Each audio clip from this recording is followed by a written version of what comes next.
Life, the judge says. Then the black teen calls his dad, the U.S. Attorney General. The first thing Devon Taylor noticed was the sound, not the rain outside or the humming fluorescent lights, but the hush that fell over courtroom 4B the second the judge opened his mouth. Life. The word dropped from Judge William Harmon's lips like a weight. No explanation, no legalese, just that one syllable, hanging in the stale air that smelled of disinfectant and old wood polish. Every head turned toward the 17-year-old black kid at the defense table. Devon stood at the lectern in a wrinkled white shirt and a borrowed navy tie, sneakers scuffed from too many walks across cracked sidewalks in East Riverbend. He did not look like a monster. He did not look like anything the headlines liked to sell.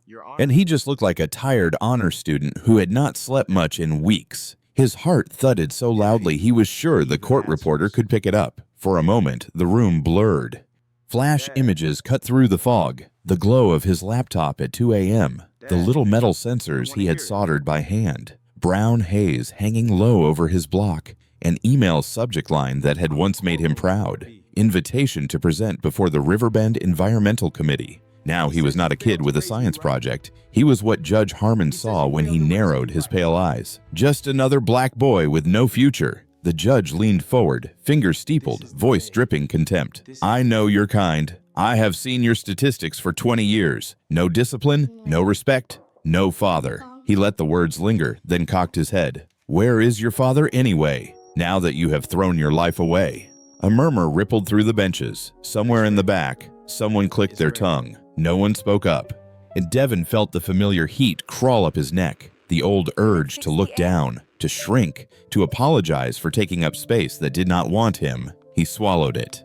He held the judge's gaze. May I call him, Your Honor? The question sliced through the silence. A soft, disbelieving chuckle rose from the gallery. A young prosecutor smirked. One of the bailiffs shook his head. Harmon's mouth curled. By all means, if he even answers. Devon reached slowly into his pocket. The nearest deputy stiffened, hand brushing his holster out of habit, then relaxed when he saw the cracked phone. On the screen, his thumb hovered over a single contact. Dad. He tapped. The electronic ring seemed unnaturally loud in the quiet courtroom. Once, twice, 3 times. Each pulse tightened the air a little more, pulled every pair of eyes closer. Come on, he thought, not for the first time in his life. Please pick up. The line clicked. Hey, son, you all right? Devon did not look away from Judge Harmon when he answered, and his voice steady in a way his hands were not.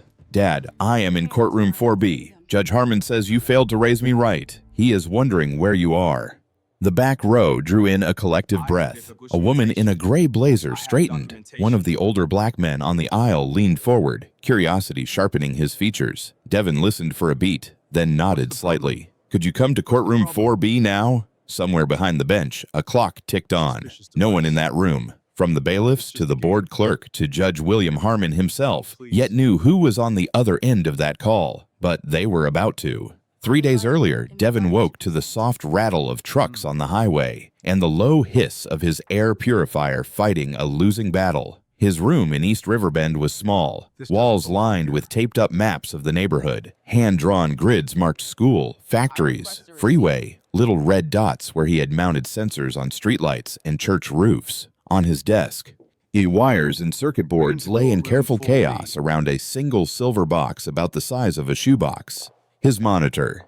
He lay there for a moment, staring at the ceiling fan, listening to it click every third turn. This was the day. In the kitchen, his mother was already moving, slippers shuffling against worn linoleum. The TV murmured from the counter, morning anchors smiling too brightly as graphics flashed about jobs, polls, some new development project. Devon walked in tying his tie, shirt sleeves still rolled. The TV cut to a segment on Senator Richard Whitfield and his latest vision for urban renewal. Glossy renderings of luxury condos overlaid on maps that looked uncomfortably like the ones in Devon's room. His mother glanced up at the screen, then at him. That your area they are talking about again? Looks like it, he said, reaching for a mug. Not the part with the coffee shops, just the part they have to clear first. She snorted softly.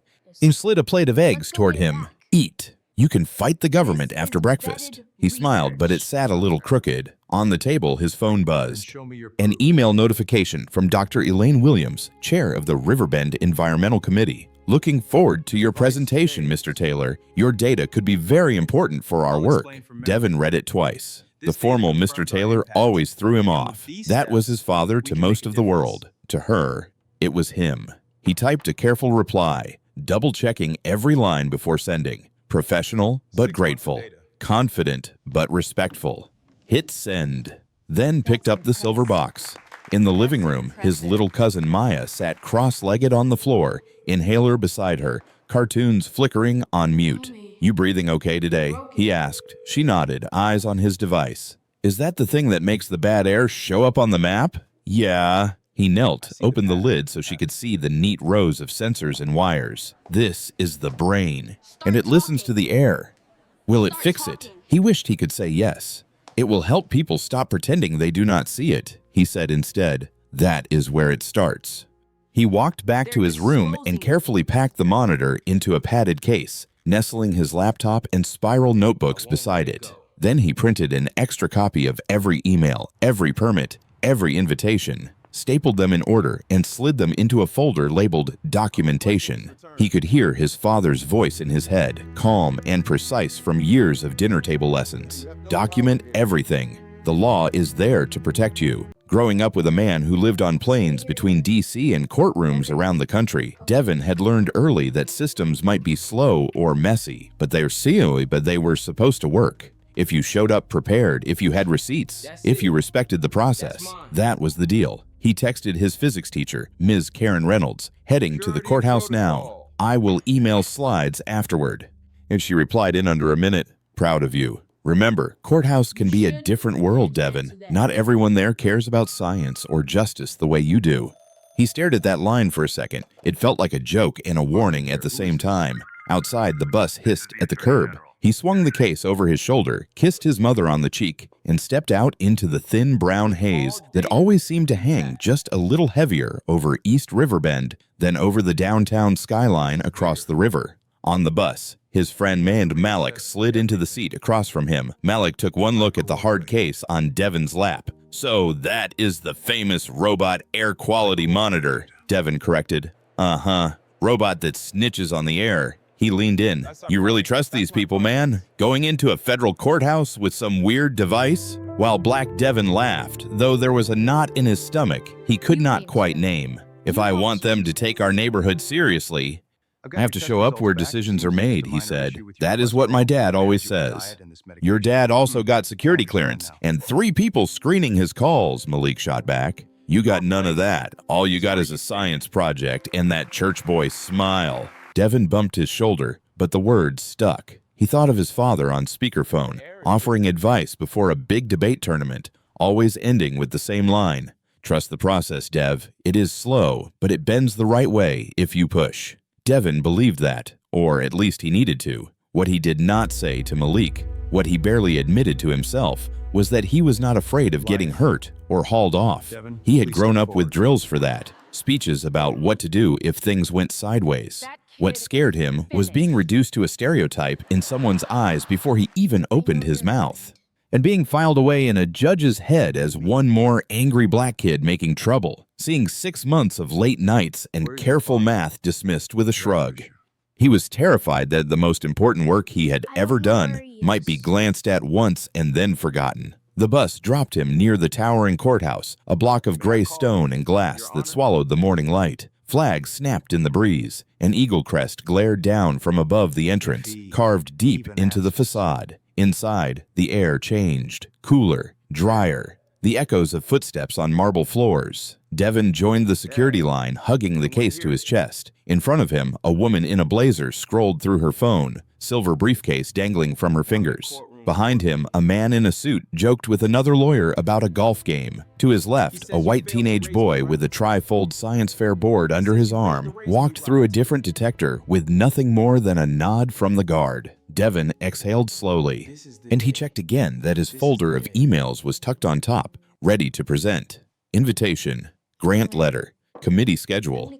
His entire defense laid out in printed ink. "I have got all the paperwork," he told himself. "I am invited. I am supposed to be here." He stepped forward when it was his turn, placing keys and phone into the plastic tray. He lifted the case onto the belt, fingers lingering for a second on the handle before he let it go. The conveyor hummed. The monitor disappeared into the tunnel. Devon walked through the metal detector. For half a heartbeat, there was only the sound of the machine and his own breathing. Then the alarm went off. A sharp, insistent beep that cut through the lobby. Every head turned. Above the security lane, a small black camera adjusted, lens tightening as it zoomed in on the case that held everything he had built. The beep kept going, louder now that everyone had gone quiet.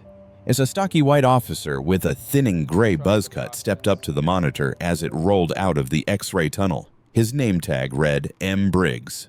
His eyes narrowed at the tangle of wires and sensors inside the case. What is that contraption? Devon opened his mouth. It is an air quality monitor for my Science Pro. Briggs did not wait. He yanked the case open, fingers rough, flipping lids and shifting boards like he was searching for a hidden gun. Hey, be careful, please. That is delicate equipment. The words slipped out before Devon could catch them. Briggs looked up, offended. You talking back to me, son?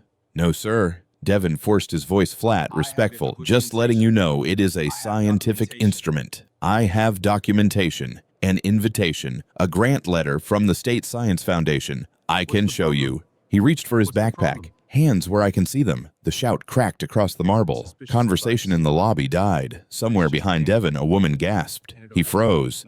Fingers inches from the zipper. I am just grabbing the papers, sir. I said, hands up. Devon lifted his hand slowly.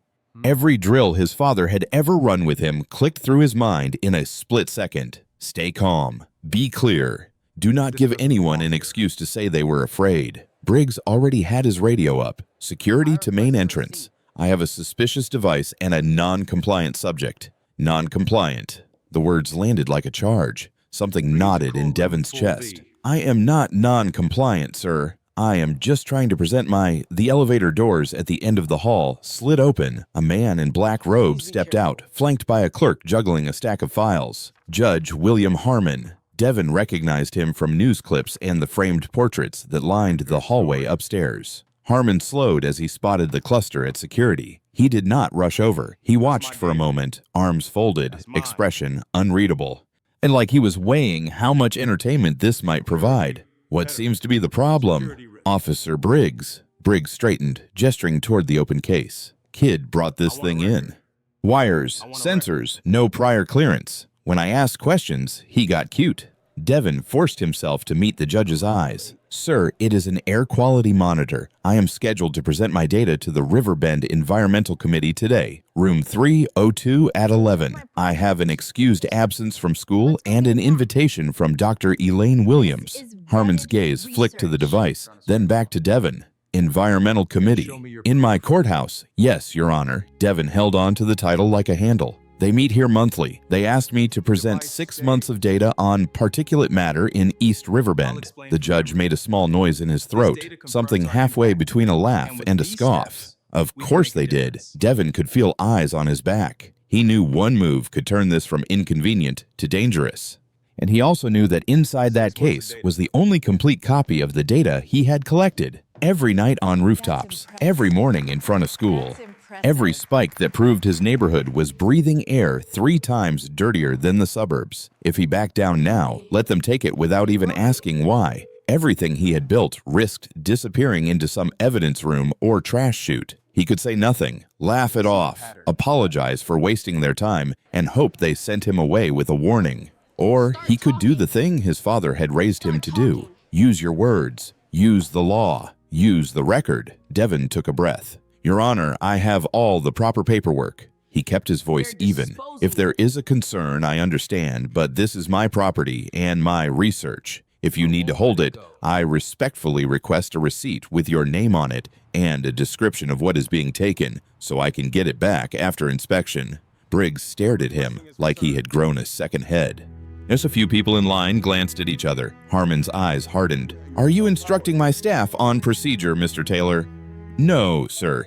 I am just trying to follow it. Harmon stepped closer to the case, picking up one of the circuit boards between thumb and forefinger like it might stain him. I have sat on this bench for 20 years. I know what belongs in my courthouse. He lifted the board. "This does not look like something a high school kid built in his garage." Devon swallowed. "I designed it myself. The parts were purchased with grant money. You can see the letter in my bag if you let me reach for it." Harmon ignored the request, still looking at the board. "Security will hold this device while we determine if it is a risk." He snapped the case shut. "And you, Mr. Taylor, can come with me. Your Honor, the committee is expecting me at 11. If you take my equipment, I will not be able to consider this a lesson in priorities." Briggs tightened his grip on Devon's arm. "Not painful yet, but firm. Sir, can I at least get a written acknowledgement that you are taking it?" Devon tried once more. "Just something on record that—" Harmon cut him off. "Here is what you're going to get. You are going to get the opportunity to explain yourself in my courtroom." A muscle jumped in his jaw. He did not like a black teenager quoting rules in his lobby, did not like being reminded that there was any limit to what he could simply decide. "Bring him to 4B, he told Briggs. "I want to see exactly what kind of story comes with this toy." Choir practice lawyer jokes and the usual courthouse hum resumed as the judge turned away, already walking. Devon glanced back at the case on the table, his monitor locked inside, lid shut like a vault. For the first time that morning, fear tugged at him harder than pride. He could have stayed quiet. He could have just said yes, sir, and hoped they handed it back. Instead, he had asked the system to treat him by its own rules. That day, Devon crossed a line he never planned to, not by breaking the law, but by insisting it should protect him too. Courtroom 4B was almost empty when they brought Devon in. No jury, no spectators, just rows of wooden benches and the judge on his high platform, robes spilling over the sides like a shadow. His monitor sat open on a side table, guts exposed, wires dangled. One of the tiny sensors he had soldered so carefully lay on the floor, cracked in half. Judge Harmon picked up Devon's folder and riffled through it with obvious boredom. The grant letter, the committee agenda, the printed emails, all the proof Devon had stacked like armor that morning. "Research," Harmon said, making the word sound cheap. "Stories, excuses. Everybody has a project these days." He let the papers fall back onto the table. A few slid off and fluttered to the floor. "Those documents include my grant from the State Science Foundation, Your Honor," Devon said, and his voice came out steadier than he felt. "They can verify every purchase for that device. Or it is a very elaborate cover for something else," Harmon replied. "You expect me to just take your word for it?" Devon followed the judge's gaze to the broken sensor. His stomach twisted. "Sir, that piece recorded 6 months of data in my neighborhood. Without it," the raw numbers, Harmon waved a hand. "This courthouse has electronic systems that keep people safe. Whatever this thing is, it could interfere. Until we know what it does, it stays here. Security risk." He pronounced the last 2 words like a sentence. "I understand you have concerns, Your Honor." Devon took a small step forward, then felt the deputy tighten his grip. "But if you are going to hold my property, the law says there should be a written acknowledgement, a receipt. So there is a record." Harmon's eyes flashed. "This is my courthouse, Mr. Taylor. I decide what the law looks like in here. You do not hand me terms from your civics class." And Devon bit the inside of his cheek until he tasted blood. "You will wait in the hallway," Harmon finished. "If the environmental committee really invited you, someone can come fetch you. The device stays with us."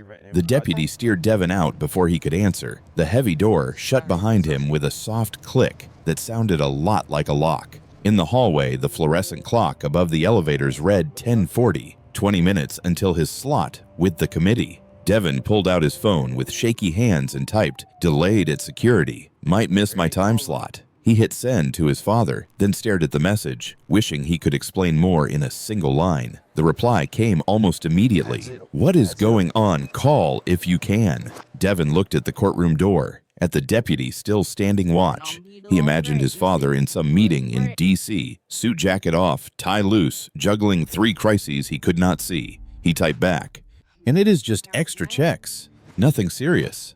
I will figure it out." He lied because he knew his father. Because if Robert Taylor sensed even a hint of danger, he would drop everything.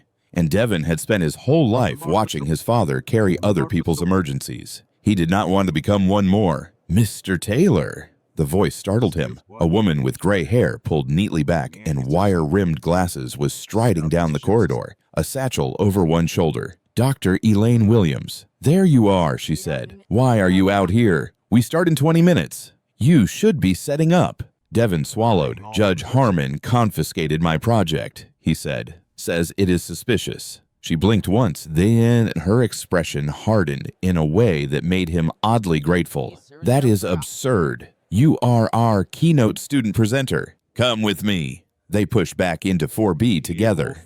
The deputy hesitated, then opened the door when Dr. Williams flashed her ID. Harmon was on his phone at the bench, speaking in a low voice. He held up one finger without looking at them, the universal sign for wait. It stung more than it should have. When he finally hung up, Dr. Williams spoke before Devon could. Judge Harmon, there seems to be a misunderstanding. Devon Taylor is an invited presenter to the Riverbend Environmental Committee. His device is part of his research. Harmon straightened, posture shifting just a little now that an older white scientist was in the room. I am aware of who he is, doctor, he said. That is why I am being cautious. This young man brought unauthorized electronic equipment into a federal building. It is being inspected. It is a science project that I personally vetted, she replied. The parts are standard. The purpose is clear. Why? There is nothing dangerous about it. Did you run background checks on him and his family? Judge Harmon asked quietly. Do you know where he is from? The question hung between them. Ugly and obvious. He is one of our brightest students, Dr. Williams said, voice tight. That does not answer my question. Harmon looked back at Devon. Your project will remain confiscated until the proper authorities clear it. You, however, may attend your meeting. Without it, Dr. Williams checked her watch, frustration flickering across her face. We have a tight schedule. We need to start on time. Then you should probably run along, Harmon said. Mr. Taylor can explain to the committee why he is unprepared. Consider it a lesson in planning ahead. Devon felt something inside him crack. Not completely, just enough to let the cold in. May I at least have the thumb drive with my slides? He asked. It is in the laptop sleeve. You can keep the rest for inspection. We are holding all components together, Harmon replied. That is how security works. Surely someone so concerned with procedure understands that. He smiled, but his eyes never warmed. Devon thanked him anyway. Well, because that was what you did when you were 17 and outnumbered in a room like this. Then he followed Dr. Williams up the stairs to the third floor, each step feeling less solid than the one before. Room 302 buzzed with quiet conversation when they walked in. 12 committee members sat around a long conference table, folders open, paper cups of coffee cooling in front of them. A few observers lined the back wall, legal pads ready. Dr. Williams cleared her throat. I apologize for the delay. We had an unexpected situation at security. Devon stepped forward. His hands felt too empty. I also apologize, he said. Judge Harmon has confiscated my project and my presentation materials. I will do my best to explain my findings from memory. A man near the end of the table raised an eyebrow. A woman in the back row leaned to her neighbor and whispered something, pen already moving. And Devon could almost hear the words she might be writing. Student presenter, no materials, poor preparation. He could feel pity in some of their looks, mild annoyance in others. A few avoided his eyes altogether. He thought of turning around, of walking out and calling it what it was, sabotage. Instead, he took the legal pad Dr. Williams handed him and uncapped a pen. Over the past 6 months, he began, I measured particulate matter in East Riverbend and compared it to readings from higher income neighborhoods. As he talked, his voice found its footing. He sketched out street grids and wind patterns, explained where he had placed sensors, how he had controlled for traffic and weather. He drew rough bell curves, shaded in the spikes that lined up with reports of asthma attacks at the local ER. Without the slides, it was just him and the math, him and the story and the numbers.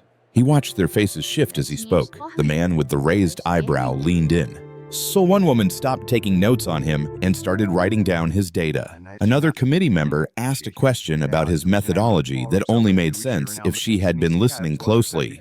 When he finished, there was a beat of silence. Then Dr. Martin Lawson, the committee chair, stood and started to clap. One by one, the others joined, even a few people in the back. That was remarkable work, Mr. Taylor, Lawson said, especially under these circumstances. Where is your project now? Devon chose his words carefully. Judge Harmon is holding it for security reasons. Lawson frowned. That is unusual. We will look into it. In the meantime, your findings deserve a wider audience. Would you consider presenting at the State Environmental Conference next month? Devon felt heat sting his eyes. He blinked it back. I would be honored, he said. After the meeting adjourned, people came up to shake his hand, offer cards, ask about college plans. He smiled and answered and thanked them.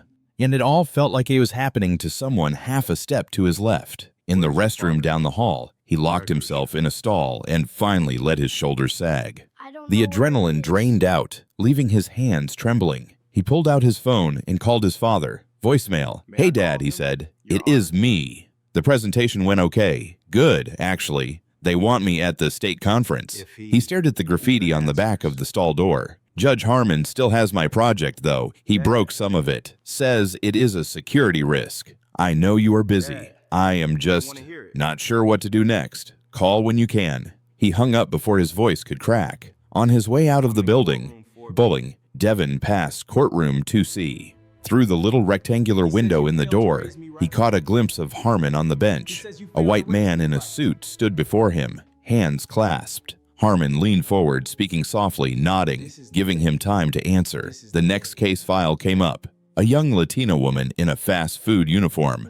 Harmon's tone snapped tight, questions fired in rapid succession. When she stumbled over one answer, he cut her off, jaw clenched.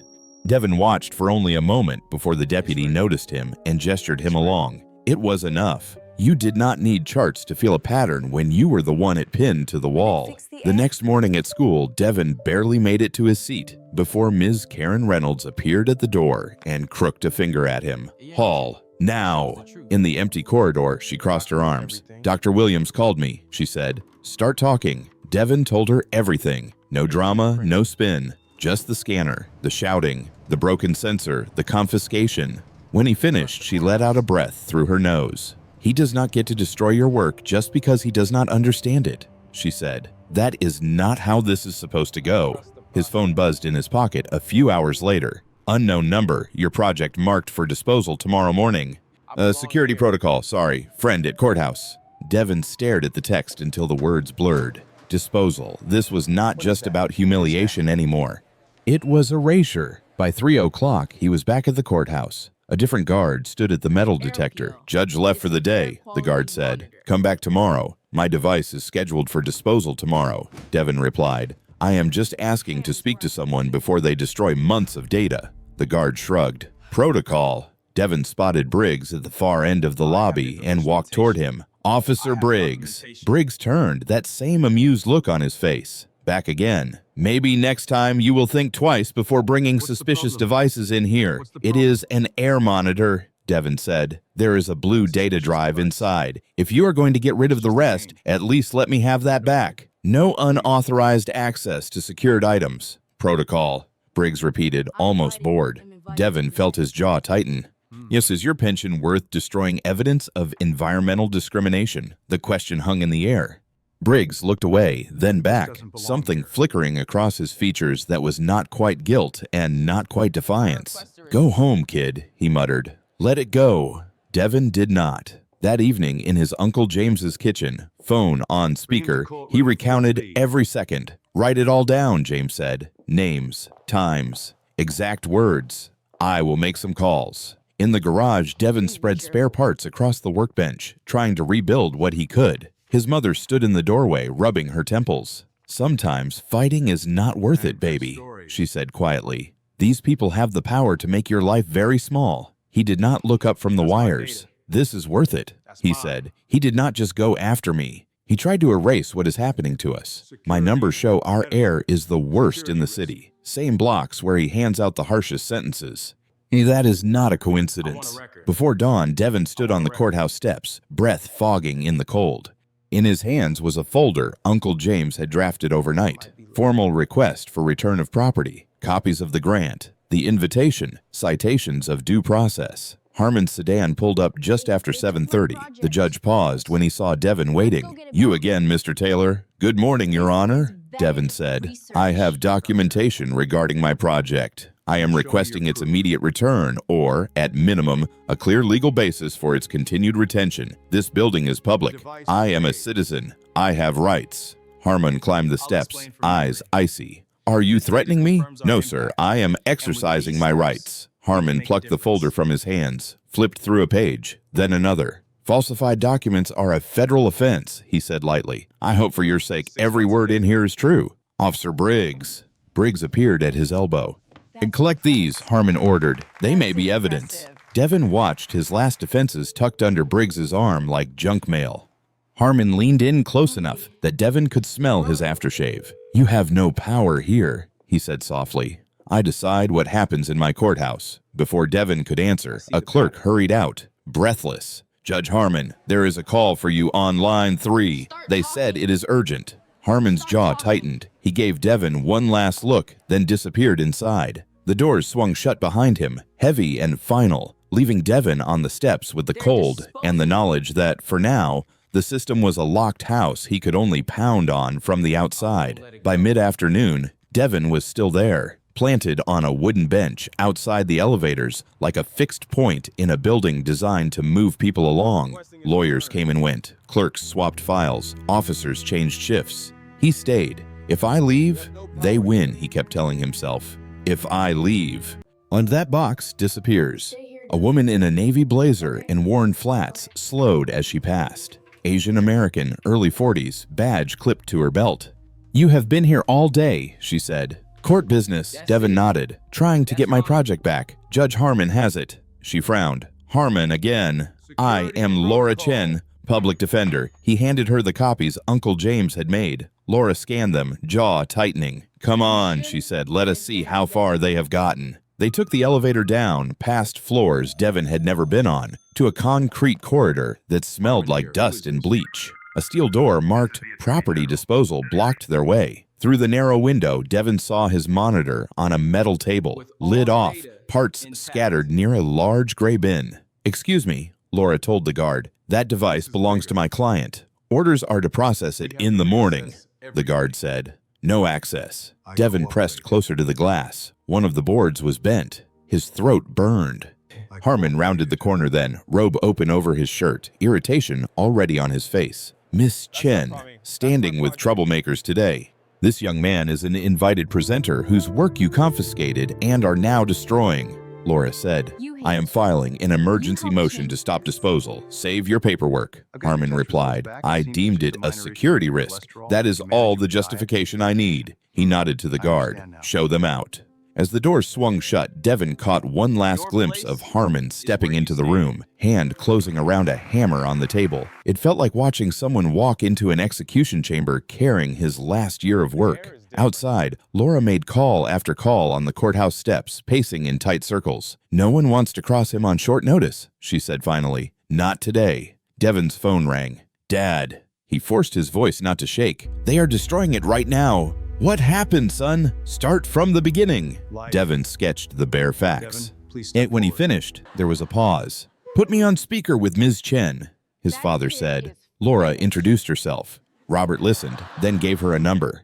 Ask security to call. Call this if anyone refuses to let you see Judge Harmon, he said. And stay with Devon. Back inside, the same guard at the lobby desk barely looked up. He is not seeing anyone, the guard said. Laura slid the paper toward him. Then call this number and tell whoever answers that. The guard dialed with a sigh. After the first hello, his entire posture changed. He straightened, eyes flicking to Devon and Laura. Yes, sir. Understood. Right away. He hung up. You can go up to Judge Harmon's chambers. In the cramped office behind the courtroom, Harmon stood beside Devon's monitor. A corner of the casing was dented. The hammer sat on his desk like an accusation. You are bordering on harassment, Miss Chen, he snapped. I have already made my decision. Laura set the number on his desk. The person at this extension disagrees, she said. Well, they ask that you call. Some bureaucrat at justice does not scare me, Harmon scoffed. Devon met his eyes. Maybe you should call and find out who you are not scared of, he said quietly. Annoyed, Harmon punched in the digits. This is Judge William Harmon, he said. To whom am I speaking?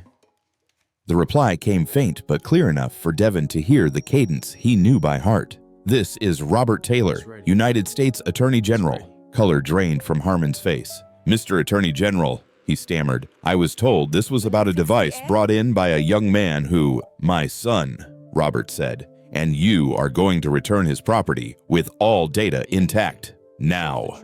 Harmon swallowed. Of course. Immediately. He ended the call with hands that were no longer steady.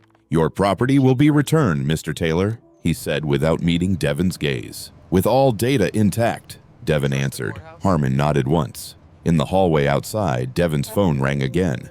"Is it resolved?" His father's voice was calm. "Yeah," Devon said. "He is giving it back." "Good," Robert replied. "Now, would you put Judge Harmon back on the line?"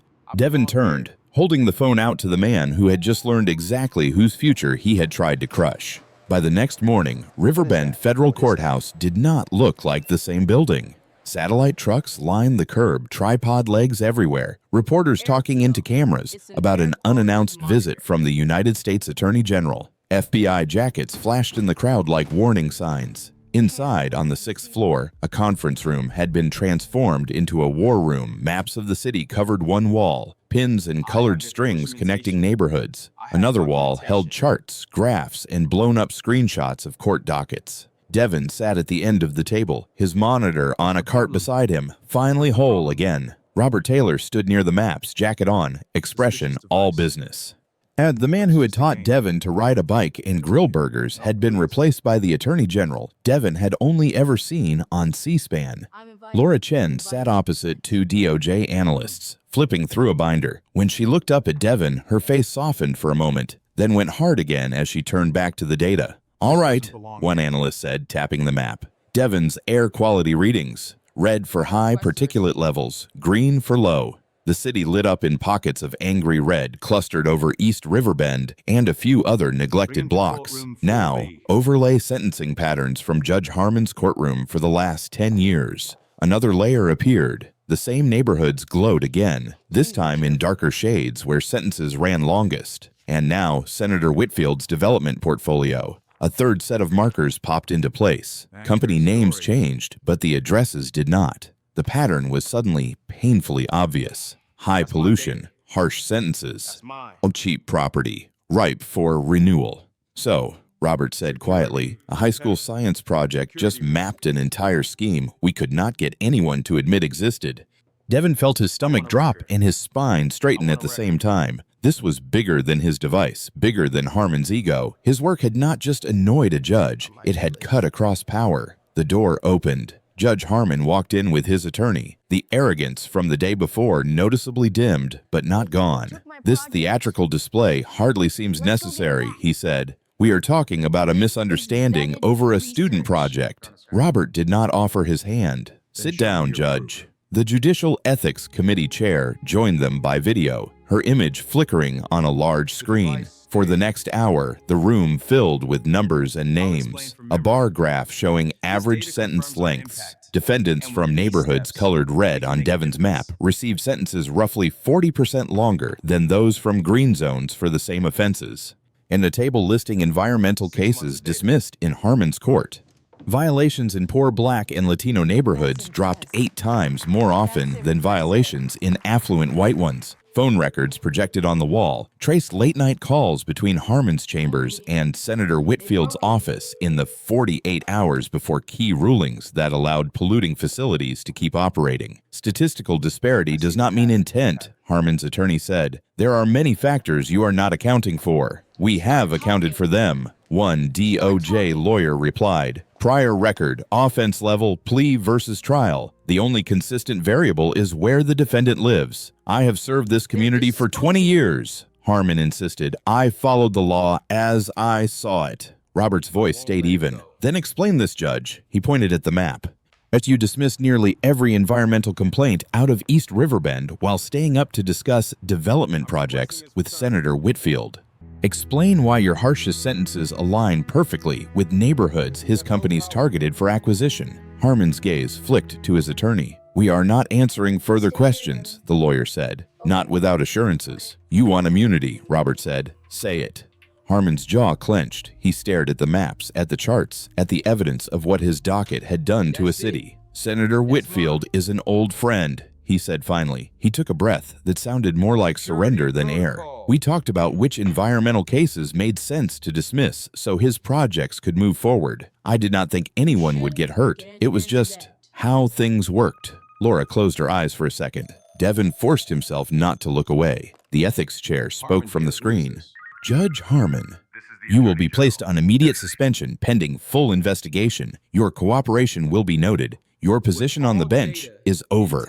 Harmon sank back, as if the words themselves weighed more than his robe ever had. Outside by noon, news alerts buzzed on phones across the city. Senator Richard Whitfield announced he was stepping back from public life for health reasons. His flagship development firm stock took a nosedive before trading was halted. In a quiet corner of the conference room, Devon watched a live feed on his phone. Whitfield's polished statement played over footage of smokestacks and kids at inhaler clinics in neighborhoods that looked like his. Robert joined him, loosening his tie. "You did good," his father said softly. Devon swallowed. "If you were not who you are, I would not have gotten this far," he said. He stared at the tiny screen. "They would have trashed the monitor, called me a threat, and that would have been it." Robert was silent for a beat.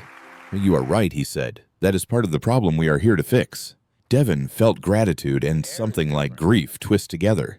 It was the first time he truly understood how many kids without an attorney general for a father had stood where he stood with no one answering their calls. Later, in his stripped office, Harmon sat alone. The robe lay folded on a chair, no longer draped over his shoulders. His hand shook as he signed the agreement to cooperate, each stroke of the pen carving a line between who he thought he was and what the record now showed. Across town, in a cramped living room in East Riverbend, Devon watched the chyron crawl across the screen. Senator Whitfield resigns amid misconduct probe. He exhaled, a long, uneven breath that was not quite relief and not quite sadness. Somewhere between the two, there was space for the fact that none of them would walk away from this clean. Not Harmon, not Whitfield, as not the system that had let them operate for so long. And not him, either.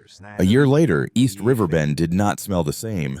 Devon walked past the corner, where the air used to feel heavy on his tongue. New maple trees lined the sidewalks, thin trunks wrapped in protective plastic. A small park had replaced the cracked lot where trucks once idled all night, its swings squeaking under the weight of kids who no longer wheezed after 3 pushes. On every other streetlight, a small metal box hummed quietly. Air monitors, cousins of his own battered prototype, fed live data to an app anyone could download. On his phone screen, the map that used to burn red now showed long patches of yellow and green. He stopped at the foot of the courthouse steps. The building looked the same from the outside, gray and imposing, but inside the lobby, something had changed. Banners hung from the high ceiling, environmental justice in action.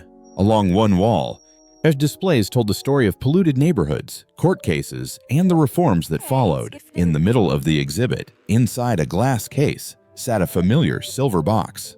The placard read, "Taylor Monitor, Prototype 0502JA, developed by Devon Taylor, East Riverbend High School." Devon stared at it for a long moment. The dent on the corner was still there, a small scar under the museum lighting. You know you are officially old when your science project ends up behind glass. He turned to see Laura Chen smiling at him, a new badge pinned to her blazer. "Environmental Justice Special Counsel," he read. "Fancy." "Got tired of watching the same story play out and decided to rewrite it," she said. "You helped." She walked him through the exhibit, pointing out maps and numbers. 17 judges have been reviewed so far, she said. 5 resigned before we even finished the audits. EPA has opened investigations based in 23 cities using your monitoring model. Turns out Riverbend was not unique, just the first crack.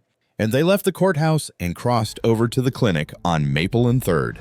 Inside, in a crowded waiting room, a man in khakis and a plain blue shirt sat on a folding chair, clipboard in hand. His hair was thinner, his shoulders smaller somehow. Judge Harmon. He was not judge anymore, just William. He listened as a nurse explained charts of asthma rates before and after enforcement, the very consequences his rulings had helped delay. Every so often he nodded, eyes fixed on the numbers in front of him, like they were finally telling him something he could not ignore. Devon watched him for a second, then moved on. It was not forgiveness exactly, more like acknowledgement. The system that once shielded Harmon was now requiring him to sit face-to-face with the harm it had allowed. That evening, in the gymnasium of East Riverbend High, folding chairs filled the court for a community meeting. On stage, and a health department official presented slides. Childhood asthma hospitalizations are down 32% in the high exposure zones, she said. Adult respiratory issues are following the same trend. Murmurs of relief and disbelief rose from the crowd. We always knew something was wrong with the air. An older woman stood and said, "We just did not have the numbers. When we complained, they told us it was in our heads." Now they cannot do that anymore. Later, in a smaller classroom, now bearing a new sign that read Devon Taylor Environmental Justice Academy, a group of students gathered around him. Their notebooks were open, phones out, maps pulled up. One boy raised his hand. What did it feel like, standing in front of that judge, the first time Devon thought about the night in 4B, about the word life hanging over him, about Harmon's eyes when he said, "Know your place"? Scary, he said honestly. Small. Like I was supposed to apologize for even asking to be treated fairly. And he leaned against the desk, choosing his words. That is the thing about that phrase, though. Know your place. It has always been used to tell people like us where we are not allowed to stand. Your place is the background. Your place is the defendant's table. Your place is the neighborhood under the smoke. He gestured to the monitors mount high in the room, their lights blinking softly. But your place is not where they put you. It is where you decide to plant your feet. For me, it happened to be in a courtroom with a science project. For you, it might be a city council meeting, or a hospital, or a street corner with a clipboard. The point is, you choose. He did not pretend he had all the answers. He still woke some nights thinking about how close his work had come to a trash bin. How many other kids never got the call from a father who could pick up the phone and move a courthouse. And he still wrestled with the fact that the system had worked for him only after it recognized his last name. But he also could not ignore the kids outside breathing easier. The park, the trees, the numbers. Standing on the sidewalk later, he looked back at the courthouse, the clinic, the monitors blinking on the lampposts. Justice, he thought, was not a statue or a slogan. It was a set of gears that only turned when someone pushed. Justice is not automatic, he said quietly, more to himself than anyone else. It moves when somebody pushes, even if they are just a kid with a science project. And as you are watching this, maybe you feel that. Maybe you recognize a piece of Devon's story in your own life, or your town, or the way you have been told to stay in your lane. So ask yourself, where are you standing in this system? Are you holding on to the illusion that playing by the rules is always enough? Or are you willing to look straight at the places where it clearly is not? If this story hits something in you, do not let it end when the screen goes dark. Like this video so more people can find it. Subscribe to the channel so these stories keep getting told. Share it with someone who needs to be reminded that their voice, their data, their experience matters. Because in the end, your place is not where they tell you to stand. It is where you choose to draw the line.